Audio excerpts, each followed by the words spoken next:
सभी बच्चों को नमस्कार। तो अब आते हैं लाहौर। एक वर्तमान में पाकिस्तान का शहर है।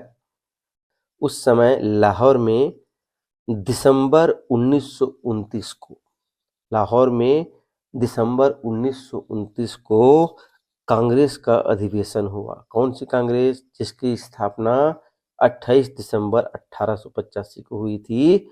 उस कांग्रेस का अधिवेशन कहाँ हुआ? लाहौर में हुआ। उस कांग्रेस के अधिवेशन के अध्यक्ष कौन थे?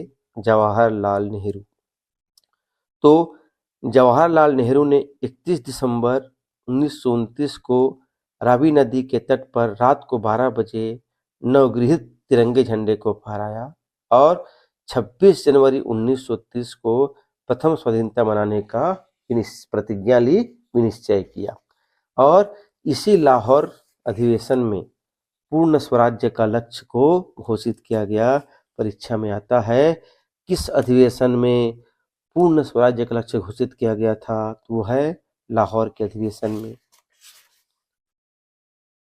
अब आते हैं जवाहरलाल नेहरू जी का उपनाम क्या था? चाचा जी। सुभाष चंद्र बोस जी का क्या नाम था? नेताजी। नेहरू को चाचा जी कहते थे और सुभाष चंद्र बोस को नेताजी कहते थे। अब दिसंबर 1929 में फिर वही बात है, कांग्रेस का लाहौर अधिवेशन हुआ था। इसमें पंडित जवाहरलाल नेहरू जी द्वारा राष्ट्रीय ध्वज फहराया गया था। कब? 31 दिसंबर 1929 को। और संपूर्ण देश में 26 जनवरी 1930 को प्रतिज्ञा दिवस मनाया गया था। इसी दिन को यादगार और महत्वपूर्ण बनाने के लिए 26 जनवरी 1950 को गणतंत्र को लागू किया गया था। कौन सी गणतंत्र? वह गणतंत्र 26 जनवरी 1949 को बन के तैयार हो गया था, लेकिन उसको उस दिन लागू नहीं किए। उस दिन केवल अंगीकार किए थे। लागू कब किए? 26 जनवरी 1950 को लागू किए। क्यों किए? क्योंकि इसी दिन नेहरू जी ने 26 जनवरी 1930 को संपूर्ण देश में प्रतिज्ञा दिवस मनाने का भी निश्चय किए थे। तो उस दिन को यादगार और महत्वपूर्ण बनाने के लिए 26 जनवरी को गणतंत्र को लागू किया गया। इस प्रकार से प्रत्येक वर्ष हम 26 जनवरी को क्या मनाते हैं? गणतंत्र दिवस या रिपब्लिक डे मनाते हैं। अब आते हैं दांडी यात्रा। तो यहाँ पर दांडी यात्रा का पहले मैप है। तो यहाँ दो डेट देख लेते हैं। यह जो बिंदु है ये अहमदाबाद है। अहमदाबाद का साबरमती आश्रम है। और नीचे है कौन सा? दांडी। यहाँ कौन सा तारीख लिखा है? 6 अप्रैल 1930 को। तो अहमदाबाद से दांडी के बीच कितना दूरी है? 385 किलोमीटर। तो गांधी जी 12 मार्च 1930 को अपने कार्यकर्ताओं के साथ दांडी के लिए निकले थे। और कब पहुंचे थे? 6 अप्रैल 1930 को। वहां इन्होंने पहुंच के क्या किया? दांडी पहुंचकर उन्होंने नमक कानून को तोड़ा और सविनय अवज्ञा आंदोलन की शुरुआत की।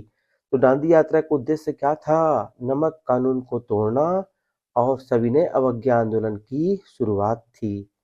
यह दांडी यात्रा कब निकली थी? तो अहमदाबाद के साबरमती आश्रम से 12 मार्च 1930 को निकली थी। और दांडी कब पहुंची थी? 6 अप्रैल 1930 को। देखिए यहाँ पर चित्रात्मक विधि से बताया गया है। महात्मा गांधी जी कौन सी यात्रा किए? दांडी यात्रा। दांडी यात्रा क्या था? नमक कानून को भंग करना था और सविनय अवज्ञा आंदोलन प्रारंभ करना था। कब प्रारंभ किए? 12 ये हमारा गुजरात राज्य है। ये हमारा गुजरात राज्य है वर्तमान का। ये दांडी है समुद्र किनारे। तो 12 मार्च 1930 को अहमदाबाद के साबरमती आश्रम से 78 कार्यकर्ताओं के साथ निकले थे। और 6 अप्रैल 1930 को कहाँ पहुँचे? दांडी पहुँचे। और उन्होंने पहुंचकर नमक कानून को भंग किया और सविनय अवज्ञा आंदोलन की शुरुआत की। ये था गांधी जी का दांडी यात्रा। सुभाष चंद्र बोस ने गांधी जी की नमक सत्याग्रह की तुलना नेपोलियन के एल्बा से पेरिस यात्रा से की थी। जो सुभाष चंद्र बोस हैं उन्होंने दांडी यात्रा थी गांधी जी का, उसकी तुलना नेपोलियन के एल्बा से पेरिस तक की यात्रा से की थी। अब उत्तर पश्चिमी सीमा प्रांत में उत्तर खान अब्दुल गफ्फार खान, खान अब्दुल गफ्फार खान कहाँ पर? उत्तर पश्चिमी सीमा प्रांत में खान अब्दुल गफ्फार खान की संगठन बनाया था। कौन सा? खुदाई खिदमतगार। उत्तर पश्चिमी सीमा प्रांत में खान अब्दुल गफ्फार खान ने संगठन बनाया था खुदाई खिदमतगार। इन्होंने पेशावर में सत्याग्रह किया था। इन्होंने पेशावर में सत्याग्रह किया था। अब एक तारीख आता है 4 मार्च 1931। 4 मार्च 1931 को इस दिन गांधी और वायसराय इरविन के बीच समझौता होता है। इस समझौता को दिल्ली समझौता भी कहते हैं। और इस समझौता के बाद गांधी जी ने सविनय अवज्ञा आंदोलन स्थगित कर दिया था। 4 मार्च 1931, 4 मार्च 1931 को गांधी इरविन समझौता होता है। उस समझौते के बाद गांधी जी ने सविनय अवज्ञा आंदोलन स्थगित कर दिया था। इसे दिल्ली समझौता भी कहते हैं। अब आते हैं अगला सन 1937। तो 1937 में देश भर में विधानमंडलों का चुनाव होता है। 1937 में देश भर में विधानमंडल का चुनाव होता है। कई प्रांतों में कांग्रेस की सरकार बनी। 2 साल बाद 1939 के द्वितीय विश्व युद्ध में भारत के भाग लेने का निर्णय अंग्रेजों शासक द्वारा किया गया और इसी के विरोध में सभी कांग्रेस की सरकारों ने क्या दे दिया? इस्तीफा दे दिया। फिर से 1937 में जब देश भर के विधानमंडलों में चुनाव हुआ तो देश के कई प्रांतों में कांग्रेस की सरकार बनी, परंतु 1939 के द्वितीय विश्व युद्ध में भारत के भाग लेने का निर्णय अंग्रेज शासकों ने किया। इसके विरोध में कांग्रेस की सरकार ने क्या दे दिया? इस्तीफा दे दिया। अब आते हैं सुभाष चंद्र बोस। तो सुभाष चंद्र बोस ने एक कांग्रेस के भीतर ही एक फॉरवर्ड ब्लॉक की स्थापना की थी। एक संगठन फॉरवर्ड ब्लॉक की स्थापना की थी। क्या ब्लॉक की? फॉरवर्ड ब्लॉक की। इनका एक कथन है, तुम मुझे खून दो मैं तुम्हें आज़ादी दूंगा। सुभाष चंद्र बोस जी का एक कथन है, तुम मुझे खून दो मैं तुम्हें आज़ादी दूंगा। इन्होंने एक सेना बनाई थी, free Indian legion. Free Indian legion एक आज़ाद हिंद फौज की सेना होती है। इस आज़ाद हिंद फौज की स्थापना का विचार सबसे पहले कैप्टन मोहन सिंह के मन में आया, परंतु आज़ाद हिंद फौज के सफलतापूर्वक स्थापना का श्रेय रास बिहारी बोस को दिया जाता है। भारत की आज़ादी की लड़ाई में सुभाष चंद्र बोस क्रांतिकारी थे। भारत की स्वतंत्रता हेतु विदेशी सहायता प्राप्त करने के लिए सुभाष चंद्र बोस जर्मनी तक पहुंचे। उसके बाद इनको आज़ाद हिंद फौज का सर्वोच्च सेनापति बनाया गया। इनके झंडे में दहाड़ते हुए शेर का चिन्ह था। अब आते हैं सुभाष चंद्र बोस। तो सुभाष चंद्र बोस को सबसे पहले नेताजी किसने कहा? तो एडोल्फ हिटलर ने कहा था। ये मोस्ट टाइम पी क्वेश्चन है। सुभाष चंद्र बोस को सर्वप्रथम नेताजी किसने कहा? तो एडोल्फ हिटलर ने कहा था। सुभाष चंद्र बोस के राजनीतिक गुरु कौन थे? देशबंधु चित्तरंजन दास थे। यहाँ पर पूछता है गांधी जी के राजनीतिक गुरु कौन थे? तो गोपाल कृष्ण गोखले थे। गांधी जी के गुरु गोपाल कृष्ण गोखले थे और सुभाष चंद्र बोस के राजनीति में गुरु कौन थे? देशबंधु चित्तरंजन दास। अब आते हैं मोस्ट टाइम पे और आंदोलन आएगा, भारत छोड़ो आंदोलन। इस आंदोलन का जो प्रस्ताव है 1942 में वर्धा में भारत छोड़ो प्रस्ताव पारित हुआ था। मुंबई का विशेष अधिवेशन 1942 में हुआ। कहाँ पर हुई? मुंबई के ग्वालियर टैंक में। इसके अध्यक्ष थे अबुल कलाम आजाद। इस मुंबई के अधिवेशन में भारत छोड़ो प्रस्ताव पारित किया गया। गांधी जी ने इस भारत छोड़ो आंदोलन में करो या मरो का नारा दिया था। भारत छोड़ो आंदोलन, क्विट इंडिया मूवमेंट। स्थान था मुंबई का विशेष अधिवेशन।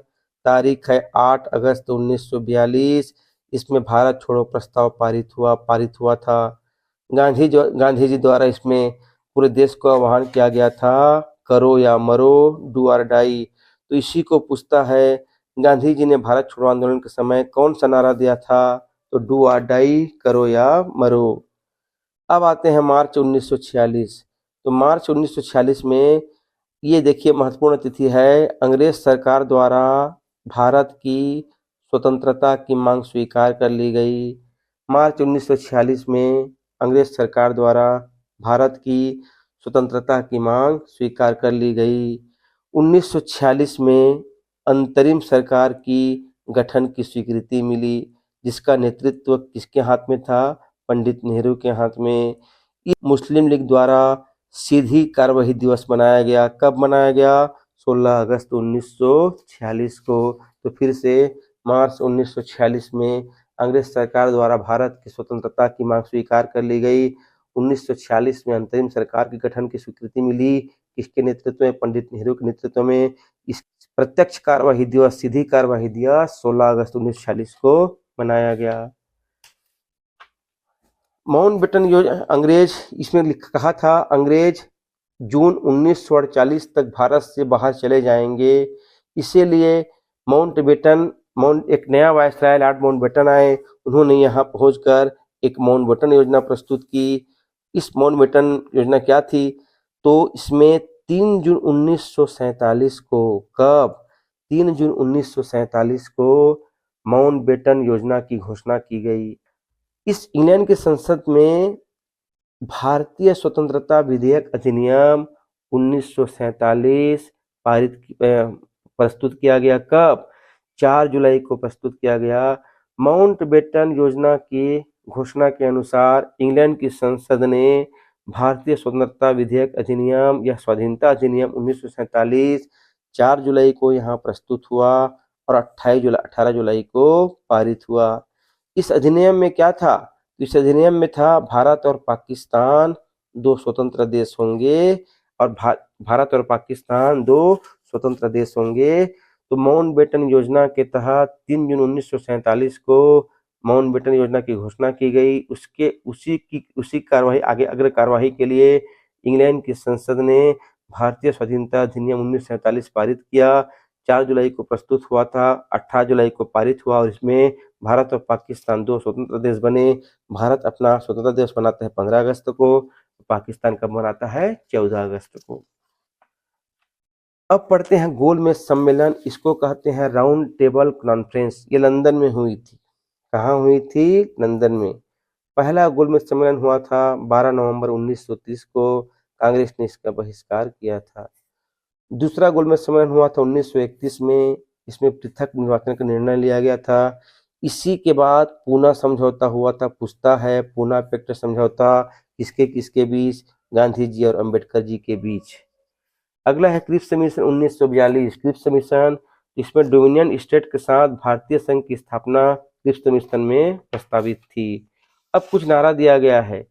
बाल गंगाधर तिलक का नारा था स्वराज्य मेरा जन्मसिद्ध अधिकार है। मोहम्मद इकबाल का नारा था सारे जहां से अच्छा हिंदुस्तान हमारा। राम प्रसाद बिस्मिल का नारा है सरपरोशी की तमन्ना अब हमारे दिल में है। बंकिम चंद्र चटर्जी का नारा था वंदे मातरम। सरदार भगत सिंह का नारा था इंकलाब जिंदाबाद। महात्मा गांधी का था अंग्रेजों भारत छोड़ो या करो या मरो। ये महात्मा गांधी का नारा था।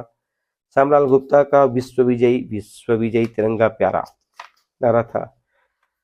सत्येंद्रनाथ टैगोर कौन थे? तो सिविल सेवा में चुने गए पहले भारतीय थे। पहला अंग्रेजी विरुद्ध संघर्ष किसने शुरू किया था? सन्यासियों द्वारा शुरू किया गया था। अभिनव महाराज बीडी सरोवर पढ़ चुके हैं। तिलक ने गणपति उत्सव शिवाजी उत्सव मनाया। श्यामजी कृष्ण वर्मा ने 1905 में इंडियन होम रूल सोसाइटी की स्थापना की। जयप्रकाश नारायण ने सोशलिस्ट पार्टी की स्थापना की। रविन्द्रनाथ टैगोर सर्वप्रथम भारतीय को नोबेल पुरस्कार दिया गया। दयानंद सरस्वती सत्याग्रह रचना की और वेदों की ओर लौटो। अब इसमें हम गांधी जी को देखते हैं एक बार। आइए देखते हैं गांधी जी के प्रमुख जन आंदोलन। तो असहयोग आंदोलन 1 अगस्त 1920 शुरुआत हुई थी। 5 फरवरी 1922 को चौरा चौरी कांड हुआ। 11 फरवरी को आंदोलन वापस। दांडी यात्रा 12 मार्च 1930 से निकली थी। 6 अप्रैल 1930 को पहुंची थी। नमक कानून तोड़ा, सविनय अवज्ञा आंदोलन प्रारंभ। अगला था भारत छोड़ो आंदोलन। 9 अगस्त 1942 को प्रारंभ हुई। करो या मरो का नारा ऑपरेशन जीरो हावर के तहत सभी नेताओं को क्या किया गया था? गिरफ्तार किया गया था। इस तरह हमारा इतिहास भारतीय राष्ट्र आंदोलन समाप्त होता है। सभी को धन्यवाद।